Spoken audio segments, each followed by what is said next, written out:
Hey folks, it's Bear Gardner, and we're here with the, I don't know, long awaited, occasionally asked for About Me episode. I guess it's kind of an Ask Me Anything, although I really hate that term, but I guess that's kind of what this is. Anyway, so as ever, I'm a Cards Content Creator, member of the Cards Contributor Program. You can find all of my links down below in the doobly-doo. They're not really hugely relevant to this, so what this is going to be is my kind of one of my oldest and closest friends, and also the person responsible for getting me into this game, asking me a bunch of questions that were posed by people through my Discord. So I get to talk less this time, which is probably good for you guys. At least I don't lead the talking. So I'm going to give you over to Neil. Hello, everyone. We got a bunch of questions, some cards, some not cards. So we'll start with a cards one from Days Out. I'm sorry if I pronounce anyone's names wrong. The first question is, what is your favourite and least favourite card back? Oof. So, I've got to be honest, I'm not a massive card back gremlin, which means I don't actually have them all. Of the ones I've got, I really like the British veteran one, which is, I think, the 250, 300-ish one. The new Desert Rats one that I picked up is very cool, but I think I like the classiness of that. Least favourite? I'm not a big fan of the default Japan one, nor am I a fan of the, honestly, probably heresy, but I'm not a big fan of the Covert Operations card back either. But I don't have like any card backs that I've come across so far that I particularly. Oh no, that's a lie. There is one card back that I do particularly detest, and it probably is heresy. But I really don't like the sparkly over-the-top gold elite card back that you get for having ever reached Field Marshal. I remember when I first got there and got the card back, I was really excited, and then put it on and looked at it, and I was like, this is just a bit over bling and gaudy, which is not really me. But yeah, that's probably as close as you get. But yeah, favourite is probably definitely the British veteran one, because I'm me and it's just cool. I agree about the Field Marshal one, by the way. Far too blingy. Anyway, next question is from Cookie, and it is, what is your favourite card interaction? It must be 2 or more cards. Okay. This is going to surprise Neil, not at all. Self-credit denial all day. The entire self-credit denial pool. The sheer number of wheels that turn inside that deck archetype are just... It is me on a plate, if I'm honest.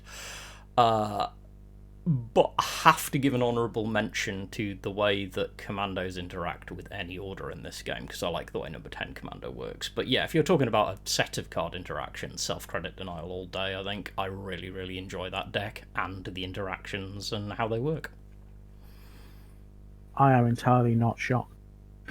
Triple F asks, what is your favourite unplayable card?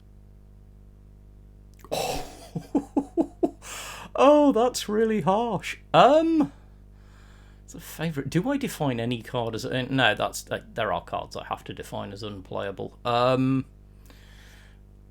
Ooh, I'm stretching here because the problem is that the answer is basically quite broad, which is... I love all of the like, I suppose Volksgrenadier, the German Volksgrenadier is a really good example of this, which is a really good body that in theory should be a decent card, which is at this point in the game's evolution utterly unplayable. But I don't think I have like a favourite of... Oh no, I suppose actually, I mean, is it unplayable? No, because people insist on trying to play. I was about to say the Panzer... Is it Panzer 1, Panzer 2B, the one that buffs, it like creates more of itself, that everyone insists on trying to play, but you need like 3 million pieces to work. But I think, no, my favourite unplayable card would probably end up being something like the Volksgrenadiers, just because it's really sad to me that we have some like decent bodies with pretty cool art that never see play. But honestly, that's probably the biggest decider for me, is all the ones that have pretty art that no one ever plays. That's like 90% of the cards. Anywho, next question is from the King. What card do you think needs an urgent nerf or buff? I've got to be so careful answering this, and it's no offense meant to the King, but all this started before I got my internal testing invite and signed my NDA. But No, God, do I think that is in urgent need of a nerf? I mean, it's kind of got to still be push for me. Although I don't know whether it needs a nerf. It just does rotation count as a nerf? It just needs to go away because it's just an unfun thing to do. Buff wise, there's so many. The list is too many, and that is part of the problem with wanting to buff stuff. But I think right now I'd say anything from the core T-34 package, the tribal package, not the the SU using Soviet armor package that we're seeing played most often at the minute. I'm a little sad that the T-34 tribal deck is okay-ish, but if you really want a good solid deck using all of those cool new tank-based cards, you don't really do the T-34 tribal thing. So some of the T-34 tribal cards could do with a little bit of help, I think. I'm probably not crossing any lines by saying I personally would probably argue that we need to do something to help with operation cost if we want T-34s to be actually good as a tribal deck. Right. The first one that's not cards related is Triple F asks that they have been curious about what exactly is your condition that you've mentioned a few times. Okay. Yeah, so this is it's a fair question. I've talked about it a little bit on stream, but I suffer from a bunch of autoimmune conditions that stem from originally having celiac disease and then discovering that I have an incredibly rare condition called gluten ataxia, which means that if I consume gluten, my immune system misidentifies the cells which make up my cerebellum, the balance center of my brain, as being effectively made of gluten. Seriously. And my immune system starts to attack them. So the short form, I guess, is that condition means that if I consume gluten, I risk getting permanent brain damage. Like, it shows up on an MRI that I have already had injury to my brain from that. I also suffer from functional neurological disorder, which is a very complex subject to get into, but boils down to stress and past trauma having left my brain and my nervous system unable to wire properly, which means like motor function slowing, occasional periods of full body paralysis, dizziness, clumsiness, forgetfulness, lack of concentration. What else is, I suppose, relevant? The one that you'll see most often in stream is that people will be very aware by now that I'm anemic. So I have, as part of my lovely package of autoimmune diseases, I suffer from a B12 deficiency, which is in effect pernicious anemia, which means that my body needs a shot of B12 to stimulate it back into producing B12 properly every 12 weeks, which means that after about 10 weeks I start getting tired, and by the final week I'm pretty much exhausted and can't concentrate until I get my B12 shot. I could talk about a bunch of other stuff, but they're all kind of interrelated stuff, but those are the big ones. Alright, I'm going to get this one wrong, the pronunciation. So, Milniak Dekalvi asks, what is your favourite meal and drink? Oh god, that's hard. I'm not really good with favourites. I'm not habitually known for having favourite anything. Drink-wise, I'm partial to any good Scotch whiskey or rum. But I wouldn't say any of them are particularly that is my favourite, because I like variety. Food-wise, I would say, to be honest, if I am going to just pick one thing that I really enjoy, and it's quite a really well-cooked piece of steak, which means cooked by someone competent or myself, so that it's just the right way of cooked, is something that I personally think is hard to beat if it's a nice aged piece of beef. I don't have lots of favourites, but those are probably the things I most enjoy kind of luxuriating with, I suppose. Well, you managed to surprise me because you didn't say coffee. Anywho. Well, I suppose that might surprise a few people. I like coffee. It's just, I wouldn't... Coffee, I suppose, is the thing. I drink coffee every day. Hard to call it a favourite. Okay. Triple F asks, what is something normal, in air quotes, for people to do that you can't stand? Oh, okay. That's a very broad question. What do normal people do that I either don't get or can't stand? There are so many spicy answers to this question. I'm trying to think of like the most kind of defining one for me. Yeah, I suppose the most defining one for me is the abject over the top chasing of wealth, which does seem to be a normal thing, and it's a much more fundamental thing with me. I have a very strong kind of background in being very interested in things like socialism and political reform and social engineering, and that's very boring to some people and interesting to others, but that's probably like the thing that I least am able to wrap my head around. People who are heavily motivated by like money and wealth and showing off shiny things, driving expensive cars, all that stuff. Not really my kind of people. Okay. Arsec asks, what's your favourite football team? The San Francisco 49ers. However, for those who actually probably mean kicky ball as opposed to, American football, I'd have to say it would be Newcastle United because I did support them growing up. It's where I was born. I don't particularly follow soccer/football, so I wouldn't say they're a thing. But if I was to support a team, it would be my home team. Omega asks, CCGs or RPGs? Okay, so that's just evil. It's like picking between your two children. Yeah, it really is. Do you like fundamentally much? I'd have to take RPGs over CCGs if I actually had to choose, but honestly, I would do virtually anything to avoid having to make that choice because they are two things that define my life. Right, Super Lychee asks, what drives you? Your workload seems to be immense. I hardly manage my missions with family and work. First of all, what a lovely thing to say.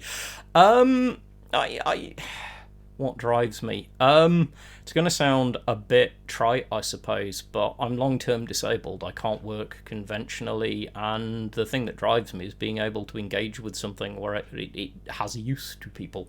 Like, honestly, messages from people saying that my content's helped them, or that they've enjoyed a stream, or that they can ask me questions and get decent answers.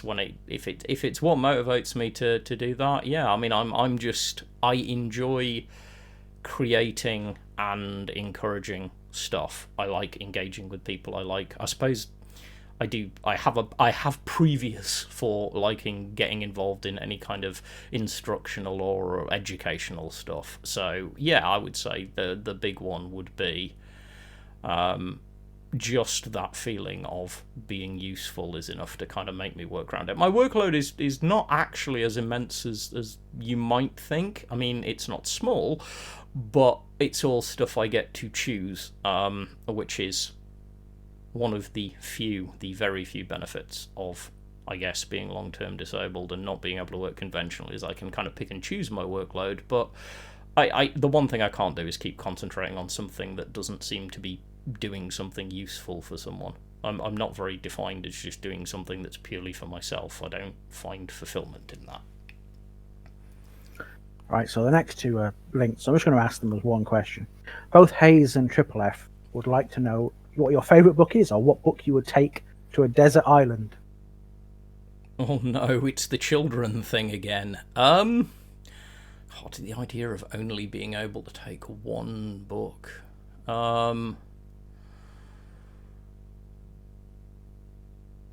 Would it be?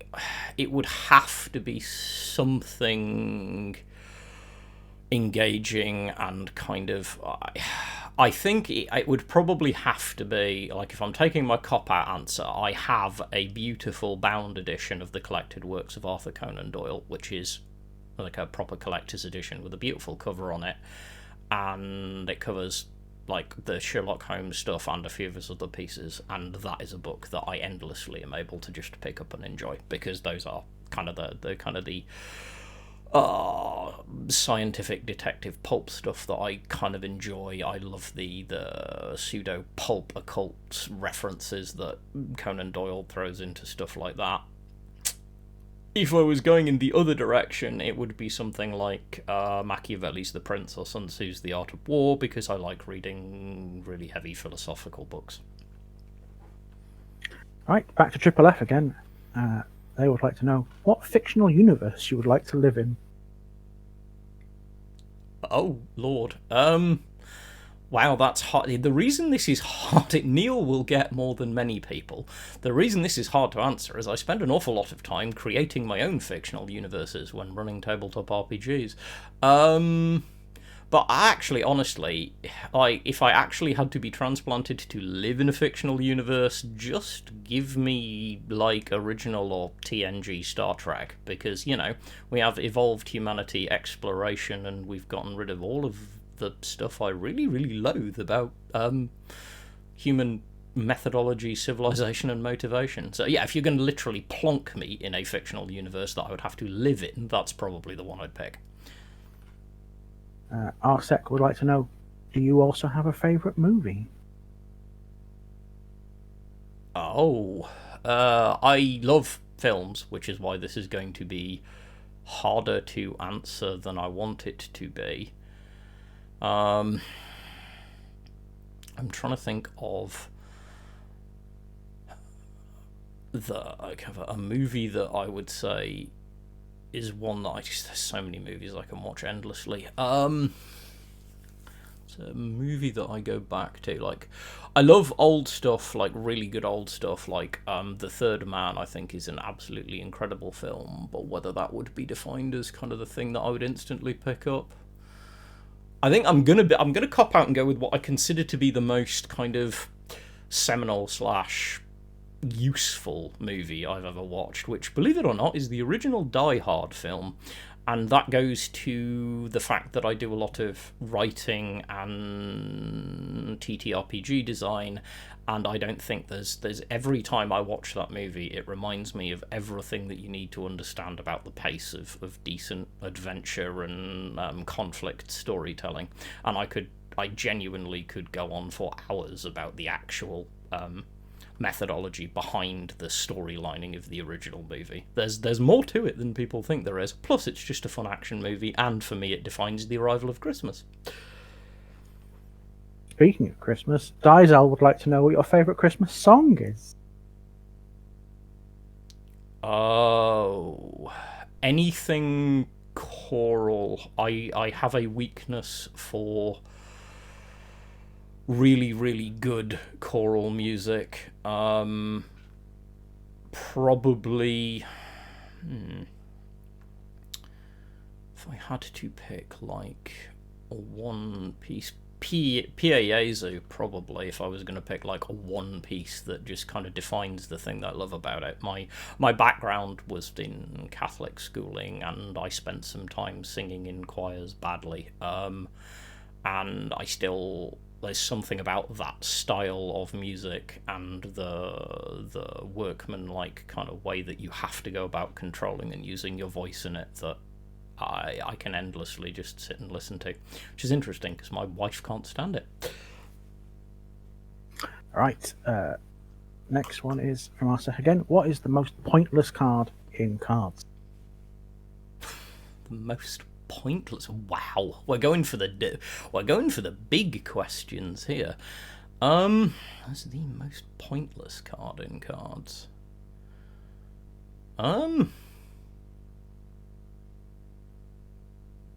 You know that thing where it looks like I'm stretching for an answer, but what I'm actually doing is filtering through so many cards. Trying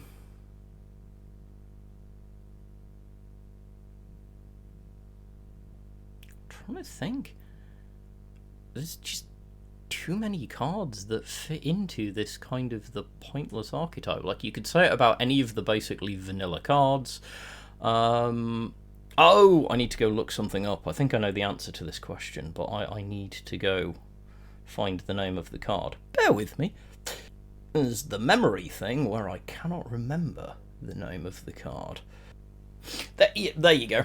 Yeah, I could not remember the name of this. All I could say was Big American Bomber. This is going to be very controversial, but the B-29 Super Fortress.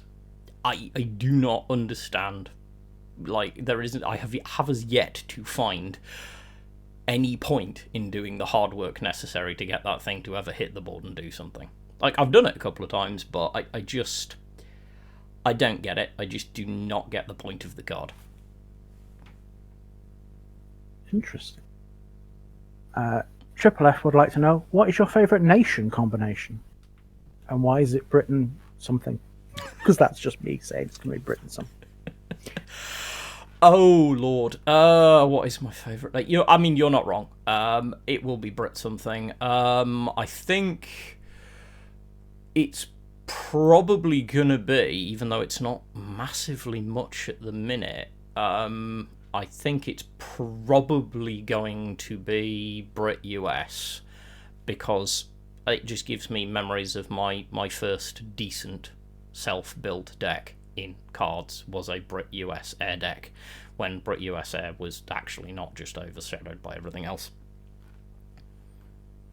Right, there's a couple of questions here, all of them from Harley, and all of them are quite long. So, first one is, given that J King has been in internal testing for years, has made many insightful videos suggesting buffs/nerfs, and generally positive suggestions rather than the future of cards, has been consistently ignored, do you feel optimistic about your ability to have a positive influence on the game's future? Alright, I love Harley for his deep cuts. There is a limit, an actual legal limit on how much I can go into detail on my answer. I don't consider myself individually to have nearly enough influence. I do, however, feel that corners are being turned in a more positive direction. I think I am more positive than other people are about the future of the game, and that's as much as I can say. Following on from that one, he asks, do you think you've been asked to join internal testing as a new player talisman, because 1939 is primarily interested in the new player market? Honestly, I think that would be awesome, but I think that would be tremendously egotistical. I do like the fact that I do get access to kind of new players and being able to do that. It's no secret that that's the focus of it, and if that was the case, I think it would be amazing. Do I think it is the case? I don't know how much I've been asked for my understanding of new players and how much I've been asked just because of my understanding of kind of maths, design and balancing. But I think it is a combination of the two, and I think that's a positive reason for the choice. Alright, the next question is from Ketchup, who asks, how does your story with card games look? Long. Wow. So I have been into all forms of gaming since I was very young. I started playing Magic the Gathering, at least peripherally, back at the beginning of time, or at least at the beginning of the time according to Magic. In my years, I have played more card games than you could probably shake a stick at. To any serious level, I played Magic the Gathering, Vampire the Eternal Struggle, both relatively well. I did some MTG Pro Tour qualifiers. I've been to a national event for Vampire the Eternal Struggle, which was an underrated card game in my opinion. I played a fair chunk of the Legend of the Five Rings card game. I've also played a huge amount of cooperative card games that I enjoy. I've played some Flesh and Blood. I've played... Actually, let's not go to listing all the games I've played. Let's go with I've been in and out of card games in various formats for 30 plus years. And in that time, I would say